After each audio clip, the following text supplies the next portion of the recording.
El 2 de noviembre de 1970, Thomas Stowell, un médico de unos 80 años, apareció en el programa de noticias de la BBC 24 horas sobre una investigación que había realizado recientemente sobre los infames asesinatos sin resolver de Jack el Destripador, que ocurrieron en Londres en 1888.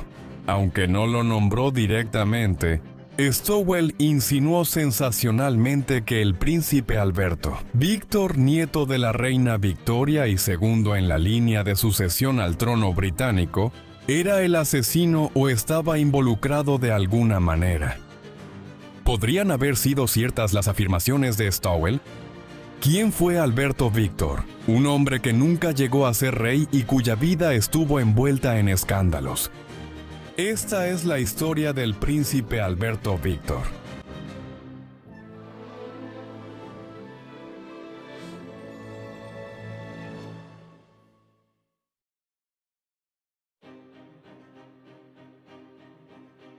El hombre conocido en la historia como el príncipe Alberto Víctor nació en Frogmore House en Windsor el 8 de enero de 1864. Su nombre completo de bautismo era Alberto Víctor Cristián Eduardo. Su padre era Alberto Eduardo, el príncipe de Gales y heredero al trono del Reino Unido de Gran Bretaña e Irlanda. Muchos años después, en 1901, Alberto Eduardo se convertiría en el rey Eduardo VII de Gran Bretaña. En consecuencia, Alberto Víctor era el nieto de la reina Victoria, la monarca de Gran Bretaña, desde 1837, quien mantendría la corona durante 63 años y medio. Alberto Eduardo se casó con Alejandra de Dinamarca en 1863 y nació. Ella era la hija de Cristián IX de Dinamarca, quien había ascendido al trono danés en 1863 ni Nenves. Alberto Víctor fue el primero de los hijos de Alberto Eduardo y Alejandra. Tendrían 5 más. Jorge nació en junio de 1865, un año después de Alberto Víctor. Luego 3 hijas, Luisa, Victoria y Maud, nacieron en rápida sucesión en 1867, 1868 y 1869. Un sexto y último hijo, un niño llamado Alejandro Juan, murió en la infancia un día después de haber nacido el 6 de abril de 1871. Debido a que era el hijo mayor del príncipe de Gales, desde el mismo momento de su nacimiento, Alberto Víctor fue el segundo en la línea de sucesión al trono del Reino Unido de Gran Bretaña e Irlanda. Mientras que a partir de 1876, cuando el título de emperatriz de la India fue otorgado a su abuela, también estaba en la línea de sucesión para convertirse en emperador de la India en el futuro. Antes de comenzar, unas palabras rápidas de nuestro patrocinador, Private Internet Access VPN, el proveedor de VPN más transparente del mundo. En la era moderna, mantenerse seguro y protegido en línea nunca ha sido tan importante, con una gran cantidad de terceros buscando obtener tus datos y explotarlos para obtener ganancias. Aquí es donde entra Private Internet Access VPN. Cuando navegas en línea, tu ubicación, así como todos tus datos, están expuestos a ataques. Pero PIA encripta tu conexión y oculta tu dirección IP y todos los datos que envías y recibes. Lo que significa que puedes navegar por Internet con la tranquilidad de saber que nadie sabe quién eres, dónde estás, ni qué haces en línea. Tú también puedes, como nosotros, navegar por la web de incógnito descargando PIA hoy mismo. Con servidores en más de 91 países y en los 50 estados de Estados Unidos, PIA nos permite acceder a todas las principales catálogos de streaming y desbloquear más contenido desde cualquier parte del mundo. Así que también nos ayuda a realizar investigaciones para nuestros videos. Además, admite el intercambio P2P, funciona en un número ilimitado de dispositivos y está disponible en todas las plataformas principales, incluyendo Windows, Mac OS, Android, Linux y iOS. Al hacer clic en nuestro enlace en la descripción, puedes obtener un 83% de descuento en Private Internet Access. Eso es solo $2.03 al mes, y además obtienes 4 meses extra completamente gratis. Pruébalo ahora con una garantía de devolución de dinero de 30 días. La infancia, educación y adolescencia de Alberto Víctor transcurrieron de la mano de su hermano menor Jorge. Como tenían edades tan cercanas, se dispuso que fueran educados juntos por John Neale Dalton, un clérigo y erudito de la Iglesia de Inglaterra, que había servido como capellán de la reina Victoria. Comenzó a darles clases cuando Alberto Víctor, a quien la familia real llamaba Eddie, desde sus primeros años, tenía 7 años y cuando Jorge tenía 6. Victoria tomó esta decisión después de concluir que su propio hijo, el príncipe de Gales, un príncipe mujeriego conocido durante toda su vida por beber en exceso y socializar, estaba descuidando la educación de sus nietos. No hay duda de que Jorge era el estudiante más capaz. Dalton no se abstuvo de decir que Eddie estaba lejos de ser el más brillante de los estudiantes, y según la opinión de Dalton, también era flojo. Para mejorar la actitud de su hijo, el príncipe de Gales decidió que Alberto Víctor y Jorge debían alistarse en la Marina Real cuando eran muy jóvenes. Comenzaron su entrenamiento a bordo del HMS Britannia en 1877, cuando Alberto Víctor tenía solo 13 años y Jorge apenas 12. Aunque al principio esto podría parecer un acto sorprendente, en realidad, los hijos de la rama principal de la familia real habían estado sirviendo en la Marina Real Británica durante más de un siglo, para finales de la década de 1870, y no era raro que los adolescentes fueran enviados a trabajar o a servir en el ejército cuando tenían 13 o 14 años. Además, Dalton fue enviado junto con ellos para continuar su educación mientras servían como cadetes. Esto no se trataba simplemente de entrenamiento naval.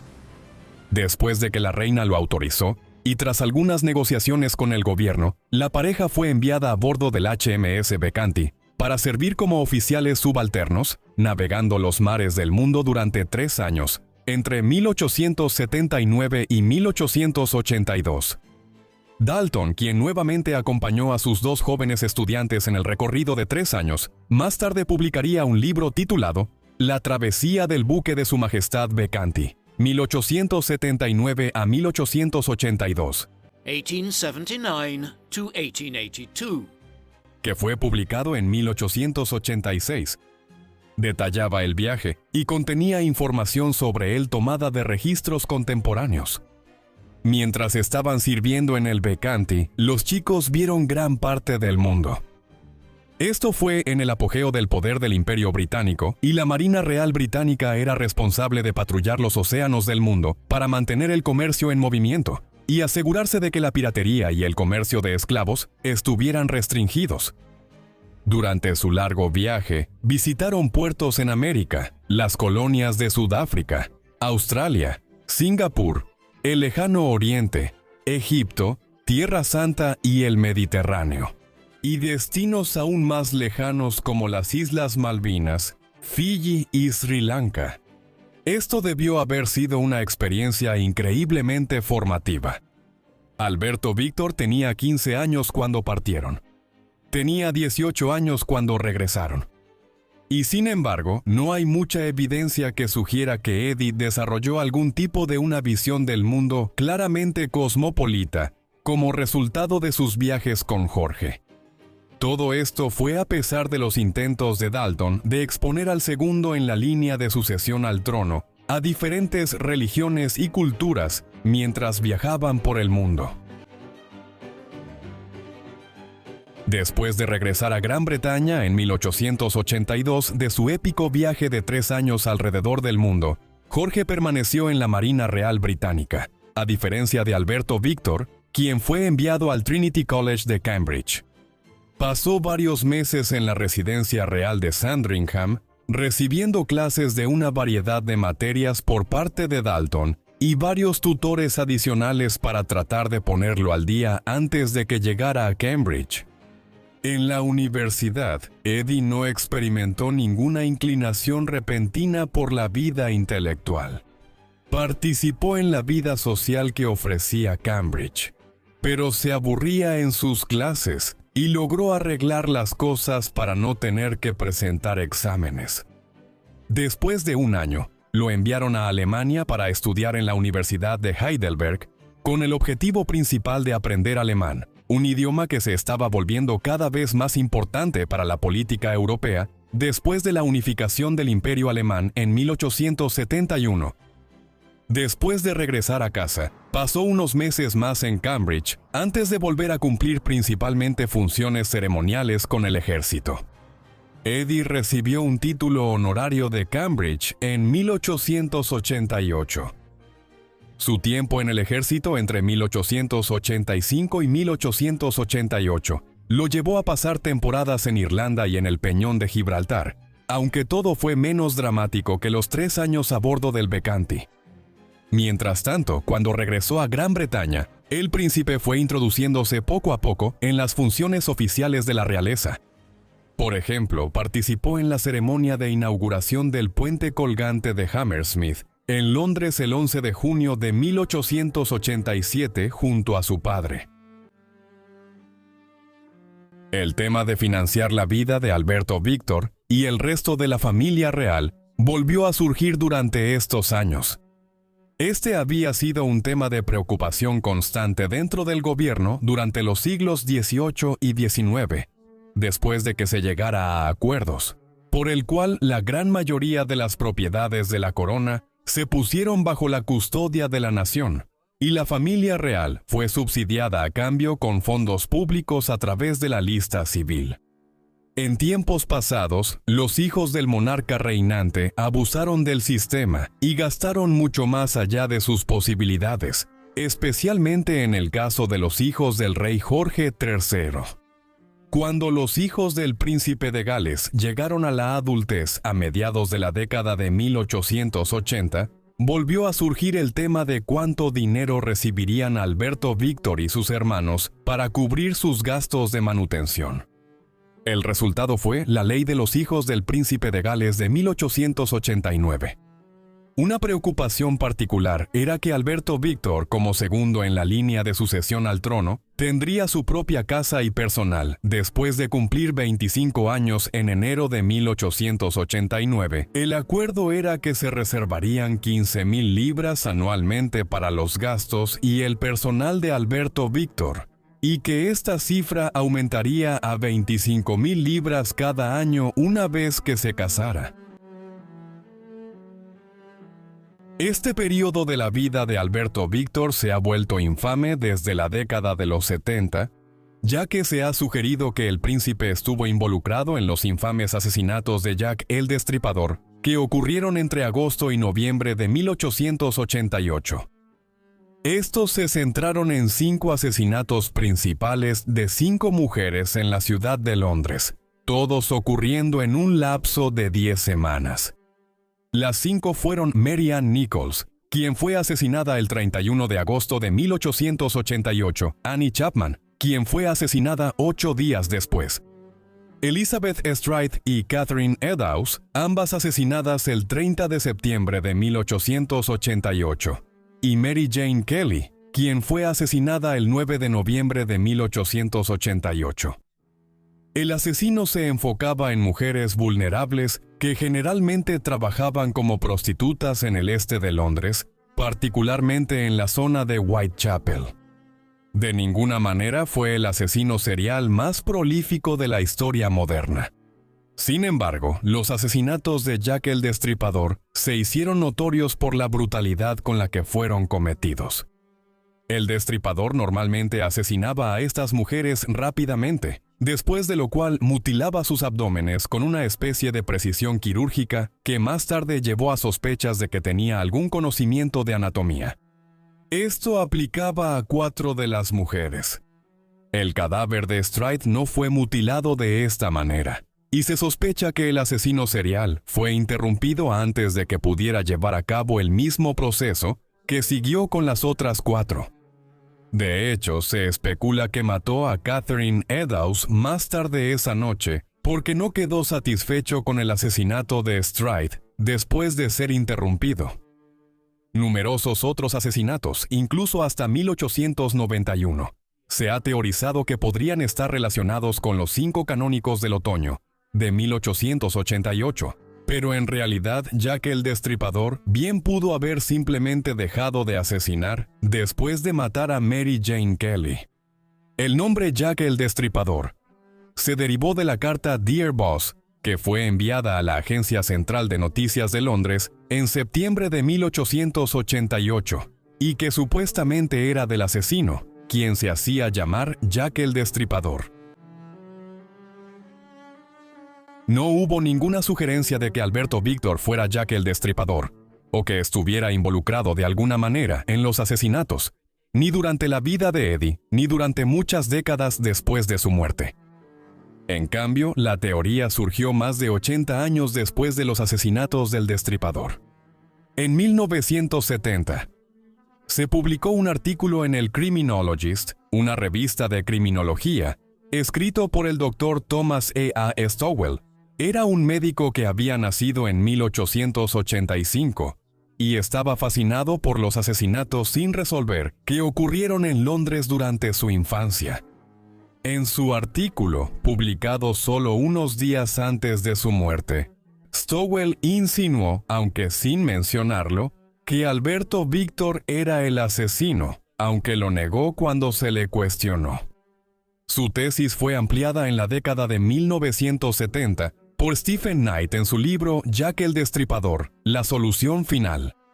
Aquí, Alberto Víctor fue retratado como si hubiera sido el asesino, o como si hubiera estado activamente en connivencia con otros, como el médico real Sir William Gould, quien supuestamente había cometido los asesinatos. En la versión de Knight, los asesinatos de Jack el Destripador formaban parte de una gran conspiración masónica, de individuos conectados con los más altos niveles de la sociedad victoriana, quienes llevaban a cabo sus asesinatos depravados contra las mujeres más vulnerables de Londres victoriano. Con el tiempo, se fueron añadiendo cada vez más elementos fantásticos a la teoría de la implicación de Alberto en los asesinatos de Jack el Destripador. Por ejemplo, se sugirió que su implicación se debía a su deterioro mental causado por la sífilis que padecía. Incluso se propuso que Eddie en realidad no murió en 1892, sino que fue llevado en secreto a la isla de White, mientras su estado psicológico se deterioraba aún más. Se decía que vivió allí en secreto hasta su muerte en 1930. Se establecieron paralelismos entre esta versión de los hechos y el rey Jorge III, un monarca británico que pasó la última década de su vida, en la década de 1810, completamente alejado de la realidad. Aunque la teoría de Stowell ciertamente generó mucha atención en la década de 1970, y la representación de Gould como Jack el Destripador ha sido repetida en relatos populares modernos de los asesinatos, como From Hell de Alan Moore.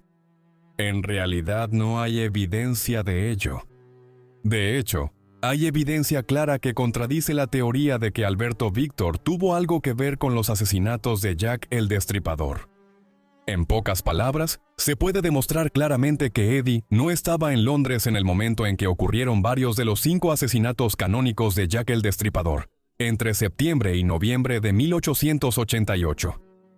Cuando ocurrieron los primeros asesinatos en septiembre, el príncipe estaba en Escocia, en la finca real de Balmoral. Aunque el siglo XIX había visto una revolución en la rapidez del transporte de personas gracias a la llegada de los barcos de vapor y los ferrocarriles, todavía tomaba varios días viajar entre Escocia y Londres a finales de la década de 1880, así que no hay manera de que Alberto Víctor pudiera haberse desplazado subrepticiamente entre Escocia y Londres para cometer los asesinatos sin que nadie se diera cuenta. Y de hecho, el itinerario real sugería que él permaneció en Escocia todo el tiempo. Incluso se publicó una fotografía de él en ese momento, cazando ciervos en Escocia, lo que prueba que no estaba en Londres. Además, Eddie simplemente no era el tipo de persona que pudiera haber llevado a cabo estos asesinatos en secreto. No tenía ni el temperamento ni el conocimiento de anatomía e instrumentos quirúrgicos que el verdadero asesino parece haber poseído.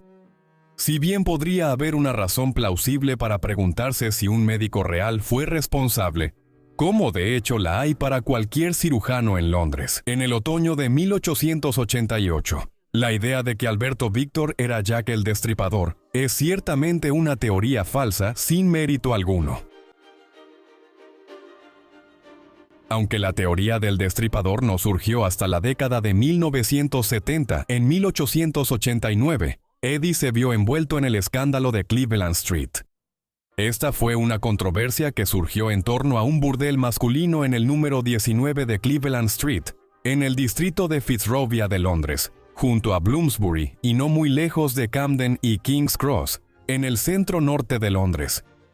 En julio de 1889, un agente de policía londinense llamado Luke Hanks estaba investigando un robo en la oficina central de telégrafos de Londres, cuando llevó a un adolescente llamado Charles Thomas Swinscoe para interrogarlo. Swinscoe tenía en su poder una cantidad inusual de dinero, y esto había despertado las sospechas de Hanks de que podría haber estado involucrado en el robo. En cambio, su interrogatorio reveló que Swinscoe había conseguido el dinero trabajando en un burdel gay masculino en el 19 de la calle Cleveland. Las investigaciones adicionales siguieron rápidamente antes de que la policía llegara al edificio con una orden judicial. Otros fueron arrestados e interrogados una vez que quedó claro que se estaban violando varias leyes. Entre los que fueron interrogados después de la redada en el burdel estaba Henry Newlove. Bajo interrogatorio, él afirmó que varias personas de alto perfil eran clientes del burdel en el 19 de la calle Cleveland. Estos incluían a Lord Arthur Somerset, hijo del octavo duque de Beaufort, y al conde de Helston, Henry James Fitzroy. Estos hombres fueron entrevistados por la policía en múltiples ocasiones en agosto y septiembre de 1889, al final de las cuales Somerset huyó al continente para evitar ser procesado. Mientras tanto, los hombres y adolescentes que fueron acusados de prostitución fueron rápidamente condenados. Recibieron sentencias leves, casi con toda seguridad, a cambio de mantener en secreto los detalles sobre los aristócratas involucrados. Extrañamente, hasta este momento, todo el asunto había sido objeto de poca atención pública. Fue solo cuando un periodista, Ernest Park, el editor del North London Press, comenzó a investigar por qué los jóvenes habían recibido sentencias tan leves, que los detalles se hicieron más conocidos y estalló en un escándalo público. Alberto Víctor pronto fue arrastrado al escándalo de Cleveland Street, aunque su papel en él sigue siendo debatido incluso hoy, más de 135 años después. Para entender por qué estaba a punto de convertirse en una gran controversia, hay que comprender las leyes de esa época. La homosexualidad era ilegal en la Gran Bretaña victoriana, como de hecho lo era en la mayoría de los demás países en el siglo XIX. Estas leyes habían existido en varias formas durante cientos de años, pero hubo un notable aumento en el enjuiciamiento de personas en virtud de ellas a finales del siglo XIX, en parte debido a la creciente creencia de que la homosexualidad constituía una patología, ya que una serie de ideas pseudocientíficas abundaban en la sociedad occidental de finales del siglo XIX. Como consecuencia, hubo muchos casos públicos que involucraron acusaciones de participar en actividades homosexuales a finales de la era victoriana. En particular, el juicio del ingenioso escritor y dramaturgo Oscar Wilde, por lo que se denominó indecencia grave en 1895. Su condena y encarcelamiento en la prisión de Reading contribuyeron a su muerte prematura en 1900 a los 46 años de edad. Por lo tanto, el escándalo de Cleveland Street estalló en una atmósfera de tensión sobre el lugar que ocupaba la homosexualidad dentro de la sociedad británica.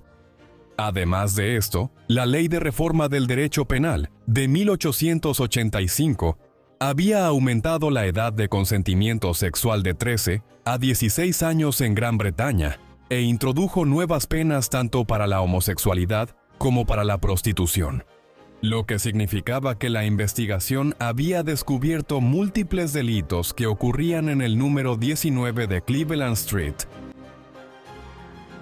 Las sospechas sobre la implicación de Alberto Víctor surgieron primero debido a la importancia central de Somerset en el caso.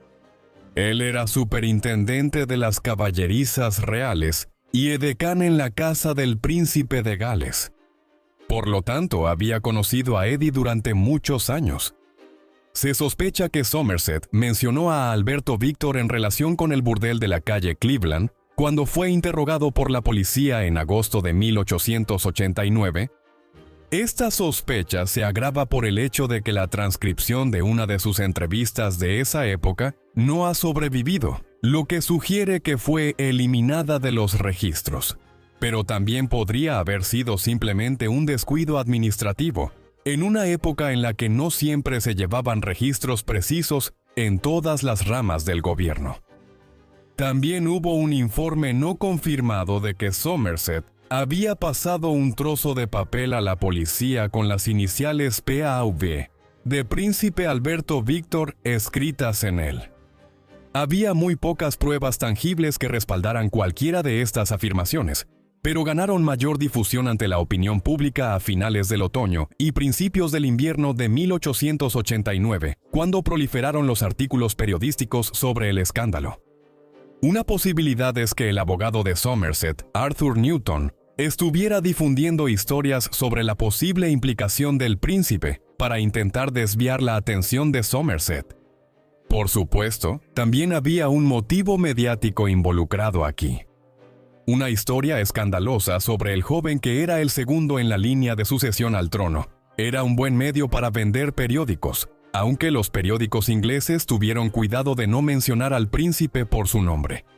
No ocurría lo mismo en otras partes del Reino Unido, ni en lugares más lejanos como Francia, Estados Unidos, Alemania y Australia, donde Alberto Víctor sí fue mencionado por su nombre.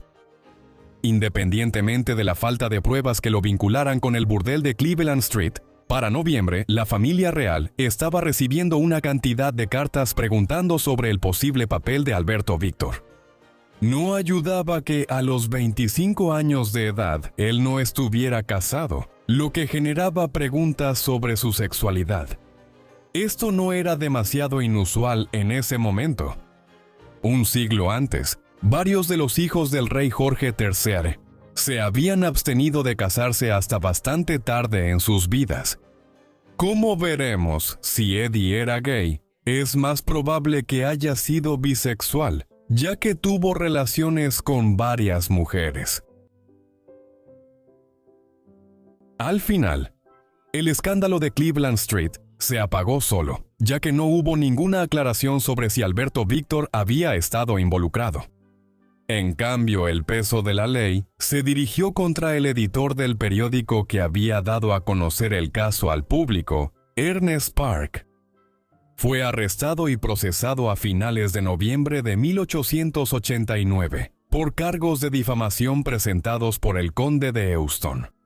En enero de 1890 fue declarado culpable y sentenciado a 1 año de prisión, aunque sin trabajos forzados. Para entonces ya era ampliamente conocido que Alberto Víctor supuestamente tenía conexiones con el burdel. En realidad, sin embargo, absolutamente nada fue probado en ese momento, ni jamás se ha encontrado ninguna evidencia concreta que relacione al príncipe con el establecimiento en la calle Cleveland.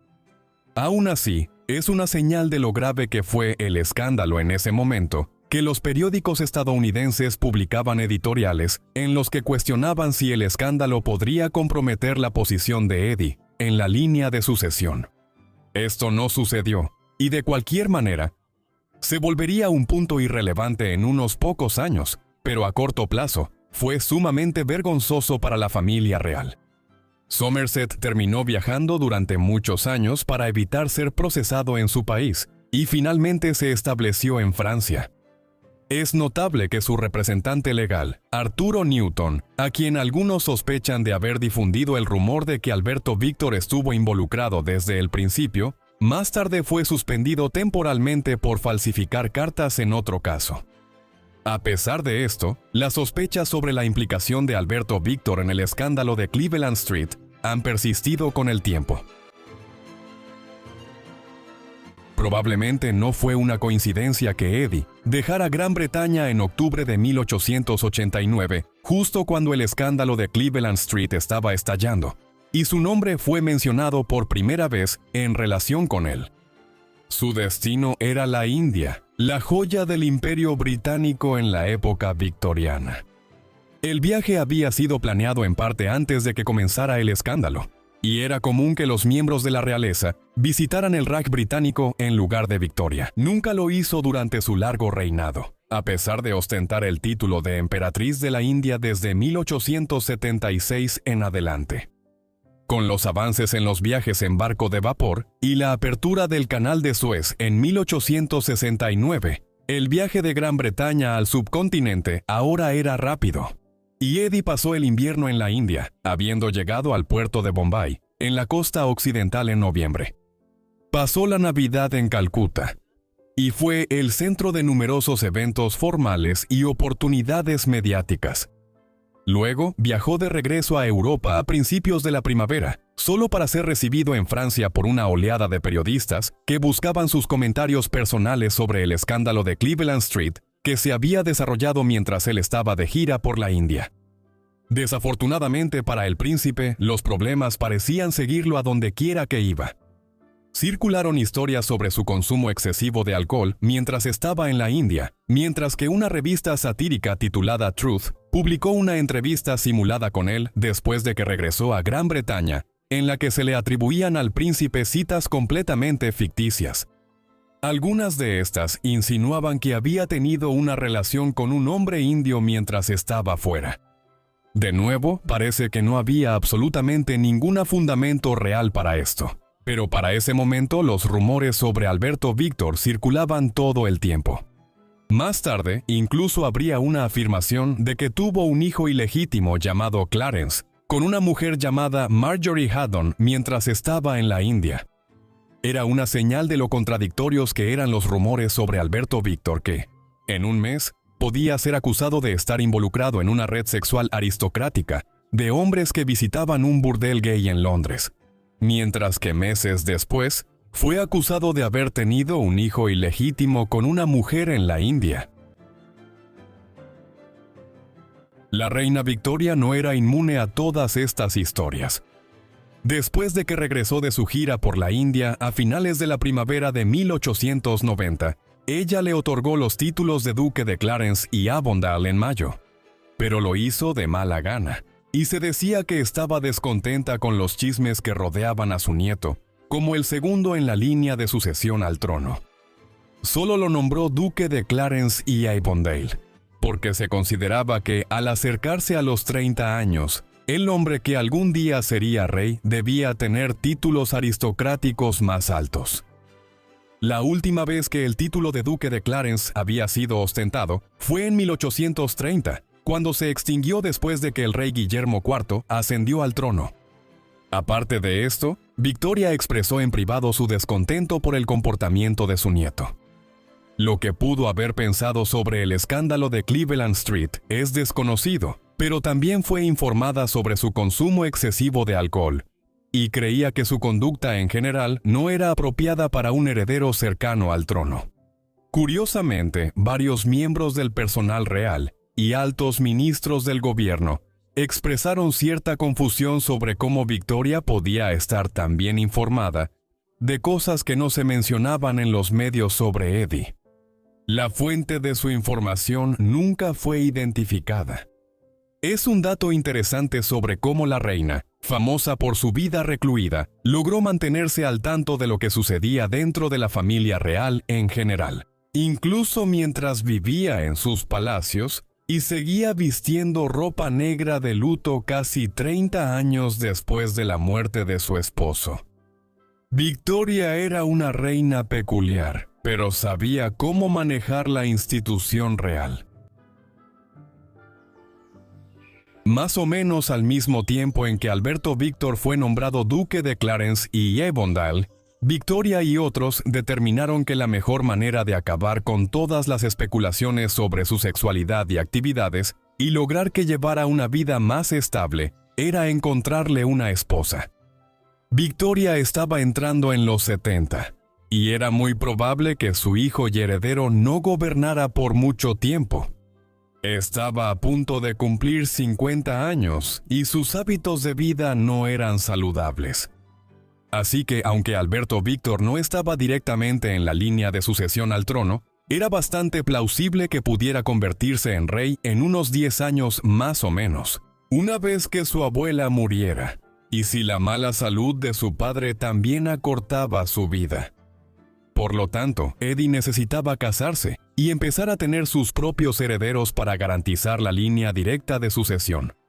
Una posible esposa era la princesa Alex de Hesse y del Rin, otra nieta de Victoria.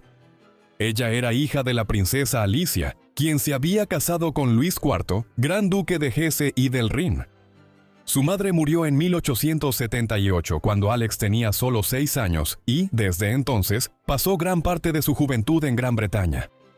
Victoria tenía una relación especialmente cercana con ella, y Alberto Víctor había expresado interés en casarse con su prima en 1889. Sin embargo, Alex dejó en claro que no estaba interesada en casarse con él, y en su lugar se casaría con el zar Nicolás II de Rusia en 1894. Ella, en consecuencia, se convirtió en la última zarina del Imperio ruso, y fue asesinada junto con el resto de su familia por los bolcheviques en Rusia en julio de 1918, en las primeras etapas de la Guerra Civil Rusa. Otra candidata que fue considerada como posible esposa para Alberto Víctor fue la princesa Margarita de Prusia, otra de las muchas nietas de la reina Victoria.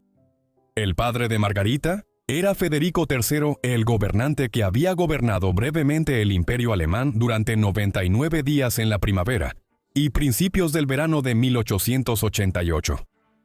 Las negociaciones para este matrimonio no avanzaron mucho. Aunque Alberto Víctor no se casó y nunca lo haría, esto no significa que no haya tenido relaciones.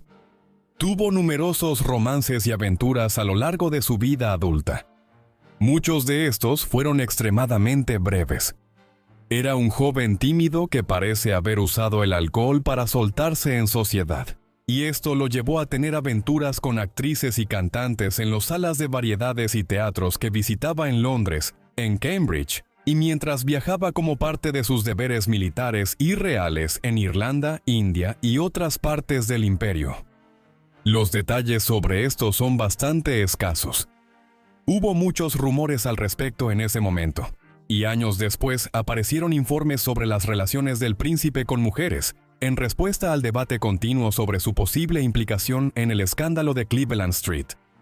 Como con todo lo relacionado con Alberto Víctor, teorías de conspiración y escándalos rodearon todo esto, muchos de los cuales surgieron después de la muerte de Eddie, incluyendo la creencia de que tuvo uno o más hijos ilegítimos.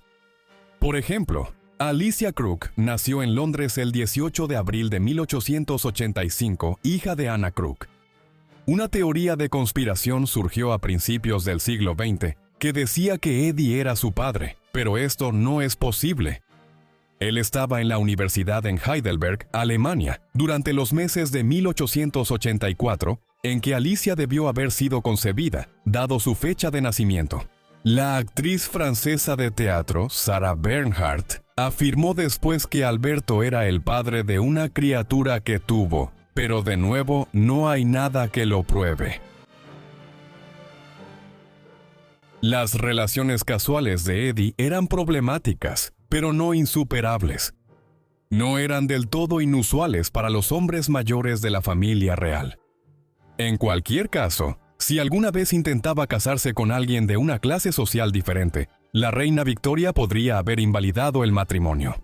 Según los términos de la Ley de Matrimonios Reales de 1772, que le daba al monarca de turno el derecho de vetar matrimonios reales si consideraba que podrían manchar la reputación de la familia real. Un problema mucho más grave surgió en el verano y otoño de 1890, después de que regresó de la India. En ese momento, el príncipe se reunió con la princesa Helena de Orleans en numerosas ocasiones en Londres. Ella era miembro de la Casa Real Francesa de los Orleans Borbones, que había ocupado el trono francés hasta la Revolución de 1848 en Francia. Hubo un auge del apoyo a favor de la antigua monarquía en Francia en la década de 1880, y en 1886, el gobierno de la Tercera República Francesa tomó la precaución de desterrar a los miembros de la Casa de Orleans Borbón del país para eliminar la amenaza de cualquier intento de restablecer la monarquía. Se habían exiliado en Inglaterra y desarrollaron lazos estrechos con la familia real británica. Alberto simpatizó con Helena cuando la conoció, y casi de inmediato parece que desarrolló interés en casarse con ella. En teoría, el estatus social de Helena era adecuado para que Eddie se casara con ella. El problema era que ella era católica romana, y desde la Revolución Gloriosa de 1688 y la posterior Ley de Establecimiento en 1701 había existido un compromiso permanente con la familia real británica: casarse con protestantes y seguir siendo protestante. La reina Victoria le escribió a su nieto cuando se enteró de su incipiente relación con Helene, y le advirtió que no la continuara debido al tema religioso. A corto plazo, Alberto mostró su determinación de continuar con ello. Esto llevó a hablar sobre la posibilidad de que tuviera que renunciar a su derecho al trono si se casaba con Helene. Sin embargo, al final, el padre de Helene y el Papa León XIII intervinieron para bloquear el matrimonio de la católica Helene con el protestante Alberto y evitar una vergonzosa crisis constitucional. El peculiar noviazgo entre Alberto Víctor y la princesa Helene de Orleans fue promovido discretamente en segundo plano por el padre de Eddie, el príncipe de Gales, quien creía que los tiempos habían cambiado y que el tema religioso podía superarse si su hijo decidía casarse con ella. Lo hizo porque no veía con buenos ojos otra posible candidata al matrimonio que había resurgido en 1890. Esta era la propuesta de que Alberto Víctor se casara con su prima, María de Teck. Ella era bisnieta del rey Jorge III, el monarca entre 1760 y 1820. Por lo tanto, ella estaba estrechamente emparentada con la reina Victoria. Su padre era Francisco, duque y más tarde príncipe de Teck. Este era un título alemán, pero en gran parte era honorario, y Francisco y su esposa, la princesa María Adelaida de Cambridge, vivían en Inglaterra. María nació en mayo de 1867, 3 años y medio después de Alberto. Ella tenía casi la misma edad que las hermanas de Alberto, así que creció jugando con Alberto y sus hermanos en el Palacio de Buckingham y en otros lugares durante la década de 1870, antes de que Alberto y Jorge partieran a su servicio militar. La posibilidad de que María se casara con Alberto se planteó ya en 1885, pero en ese momento no fue vista con buenos ojos. El problema era que el príncipe y la princesa de Gales no se llevaban bien con los padres de María, y eran reacios a que Eddie se casara con su hija. Sin embargo, la figura en segundo plano que finalmente controlaba los asuntos era la reina Victoria. Con las negociaciones para que Alberto se casara potencialmente con la princesa Alex de Hesse y del Rin ya colapsadas, y con la posibilidad más controvertida de que Eddie se casara con la princesa Elaine también terminada, se volvió a considerar la unión con los Teck. Después de un extenso debate y negociaciones, todas las partes estuvieron de acuerdo, y Alberto Víctor le propuso matrimonio formalmente a su prima el 3 de diciembre de 1891. Sin embargo, el matrimonio nunca se llevaría a cabo, como veremos. Lo inusual de la repentina muerte de Alberto Víctor a principios de 1892 fue que ocurrió no solo cuando estaba a punto de casarse y establecerse. También finalmente parecía estar mostrando un mayor interés en los asuntos públicos, aunque la familia real, una vez más, no estaba encantada con su manera de hacerlo. El príncipe había empezado a interesarse por la política, pero comenzaba a mostrar apoyo a los liberales. Tradicionalmente, la familia real solía inclinarse hacia el Partido Conservador, aunque existía una tradición entre los miembros más jóvenes de la familia, apoyar a los Whigs en el siglo XVIII o a los liberales en el siglo XIX, mientras que el príncipe de Gales tenía buenas relaciones con muchos de los liberales. Alberto no se involucró mucho con el partido, ni empezó a dar discursos políticos ni a intervenir en la vida política. En cambio, había considerado una idea que circulaba entre los líderes liberales de que Alberto podría ser nombrado el nuevo virrey de Irlanda si los liberales lograban ganar las elecciones que debían celebrarse en 1892, ya que un parlamento inusualmente largo que había comenzado en 1886 estaba llegando a su fin. Este fue un periodo peculiar en la política parlamentaria británica, durante el cual los partidos de autonomía irlandesa, como el Partido Parlamentario Irlandés, que quería que se estableciera un parlamento autónomo en Dublín, eran los que tenían el poder de decidir en Westminster. Los liberales de William Gladstone dependían completamente de ellos para reunir los apoyos necesarios si querían formar un gobierno. Como concesión a los autonomistas irlandeses, los liberales desarrollaron un plan para nombrar a Alberto Víctor como virrey de Irlanda si volvían al poder después de años de gobierno conservador. La idea era que nombrar al segundo en la línea de sucesión al trono como nuevo virrey llamaría la atención sobre el tema irlandés después de años de que los conservadores intentaran ignorarlo. Alberto parece haber aceptado la idea, aunque la reina Victoria, quien se oponía a la autonomía, estaba profundamente disgustada con el plan. Alberto Víctor no viviría para convertirse en virrey de Irlanda, ni siquiera llegaría a ver las elecciones de 1892 celebrarse. Tampoco llegaría a casarse con María de Teck. Esto se debió a la llegada de una gran pandemia de gripe a Gran Bretaña. A menudo se pasa por alto cuántas pandemias mortales arrasaron el mundo en el siglo XIX. Europa sufrió sucesivas oleadas de cólera entre finales de la década de 1810 y la de 1890. Mató a millones de personas y llegó a conocerse como la muerte azul. La enfermedad que acabaría con la vida de Alberto Víctor ha sido llamada gripe asiática o gripe rusa, ya que se originó en Asia y luego se extendió ampliamente por Europa a través del Imperio Ruso.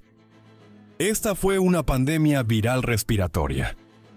Durante mucho tiempo se creyó que era un tipo de influenza, pero hoy existe una teoría que sostiene que fue causada por el coronavirus humano OC43, un coronavirus que afecta a humanos y ganado. Los primeros reportes del brote de la pandemia, posiblemente, se pueden rastrear hasta Asia Central, a principios del verano de 1889, donde estuvo presente en grandes ciudades como Bujará.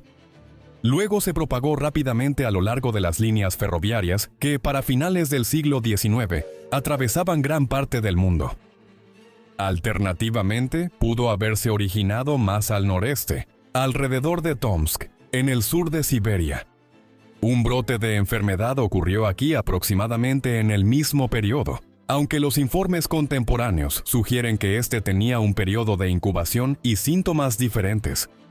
Cualesquiera que sean los orígenes y la patología exactos, la gripe rusa se propagó rápidamente hasta el mar Caspio y al oeste de los montes Urales. A principios del invierno, comenzó a causar brotes importantes en casi todas las ciudades y pueblos principales de Europa Central y Occidental. Antes de que terminara 1889, ya estaba en Estados Unidos. La enfermedad mataba a las personas en cuestión de días después de la aparición de los síntomas, aunque tenía una tasa de mortalidad general baja, en comparación con pandemias como la peste bubónica de mediados del siglo XIV. La gripe rusa de 1889 a 1890 infectó a una enorme cantidad de personas y fue especialmente mortal para los ancianos y las personas con problemas médicos preexistentes. Se le atribuyen al menos 1 millón de muertes, pero la cifra total es difícil de calcular debido a la falta de métodos adecuados para evaluar estadísticamente su impacto en ese momento. Podemos rastrear con relativa certeza cómo Alberto Víctor se enfermó y murió. Su primo, el príncipe Víctor de Hohenlohe-Langenburg, había muerto durante una segunda ola del virus el 31 de diciembre de 1891. Eddie y su padre asistieron al funeral donde, presumiblemente, varias personas que habían estado cerca de su primo fallecido portaban el virus. Eddie luego se enfermó en la semana siguiente. Para el 8 de enero, cuando cumplió 28 años, se sentía tan mal que se perdió la cena de cumpleaños esa noche. Su condición continuó deteriorándose en los días siguientes. El 12 y 13, las cosas llegaron al punto en que los miembros de la familia llegaron para darle el último adiós. Luego, aproximadamente a las 9:45 a.m., en la mañana del 14 de enero, mientras tenía una fiebre severa y murmuraba, ¿quién es ese?, para sí mismo. Alberto Víctor murió a los 28 años de edad en Sandringham. Incluso después de su muerte, las invenciones y relatos escandalosos siguieron a Eddie. Por ejemplo, una teoría que surgió en ese momento decía que el príncipe había estado involucrado en tantos escándalos que hubo una conspiración dentro de la Casa Real para sacarlo de la línea de sucesión fingiendo su muerte. Como con tantas otras cosas sobre Eddie, no hay pruebas de esto. Probablemente la afirmación más descabellada de todas es que Randolph Churchill, el padre del futuro primer ministro británico en tiempos de guerra, Winston Churchill, había contratado a alguien para empujar a Alberto por un acantilado. Todas estas teorías carecen de fundamento. La muerte del segundo en la línea de sucesión al trono fue un momento importante en la historia real de la Gran Bretaña de finales de la época victoriana. Se observó un día de luto nacional y los negocios, desde tiendas y bancos hasta teatros y salones de variedades, cerraron el 20 de enero, el día del funeral. Los arreglos para el funeral causaron una disputa dentro de la familia real. La madre de Eddie deseaba que su hijo fuera sepultado en Sandringham, pero su esposo, el príncipe de Gales, la desautorizó, después de concluir que el único lugar apropiado para enterrar a un miembro tan importante de la familia real era la capilla de San Jorge en el castillo de Windsor. Por lo tanto, el funeral se llevó a cabo ahí. Los padres de Alberto Víctor estaban inconsolables el día de la ceremonia, el 20 de enero. Se desató un escándalo cuando varios miembros lejanos de la familia real, que no habían sido invitados, se presentaron. Los padres de Eddie habían solicitado específicamente que fuera un evento pequeño y privado. A pesar de esta solicitud, varias de las muchas tías de Eddie llegaron sin avisar. Cuando terminó el servicio, descubrieron que la puerta de su banco no se abría. Después se quejaron de que la habían cerrado con llave adrede para evitar que contribuyeran más a la ceremonia.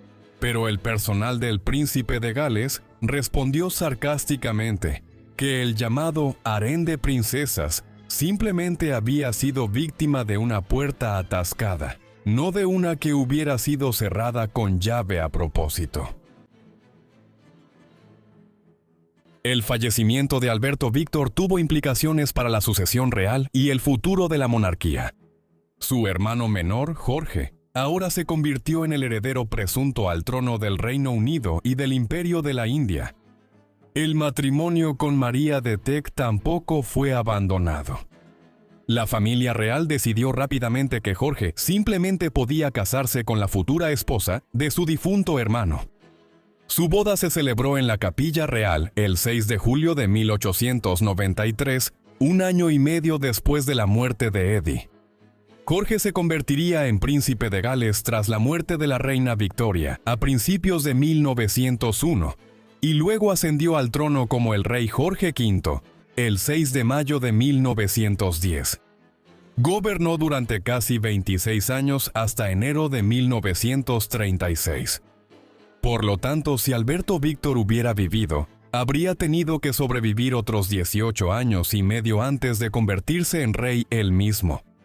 Los contemporáneos estaban de acuerdo en que Jorge era un mejor candidato para el puesto y que hizo un trabajo relativamente efectivo como monarca, durante un reinado tumultuoso que abarcó la Primera Guerra Mundial y las muchas crisis que siguieron en toda Europa, hasta 1923, y luego la renovada inestabilidad provocada por la Gran Depresión y el auge del fascismo en el continente.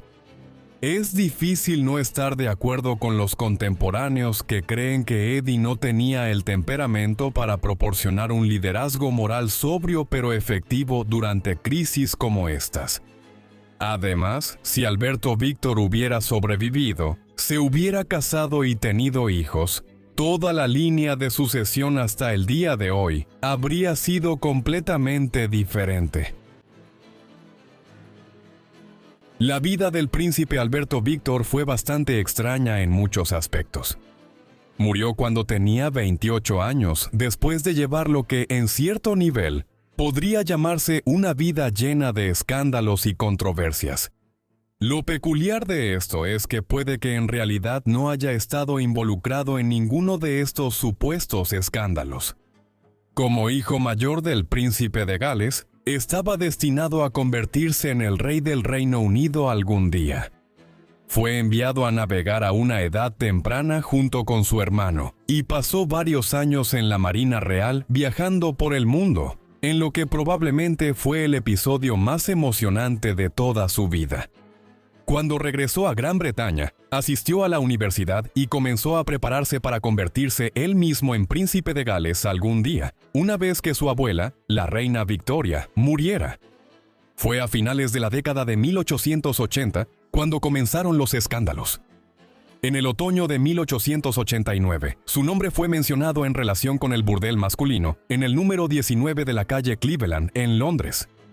Sin embargo, más de 135 años después, no hay pruebas concretas para concluir que el príncipe estuviera alguna vez asociado con el burdel de la calle Cleveland.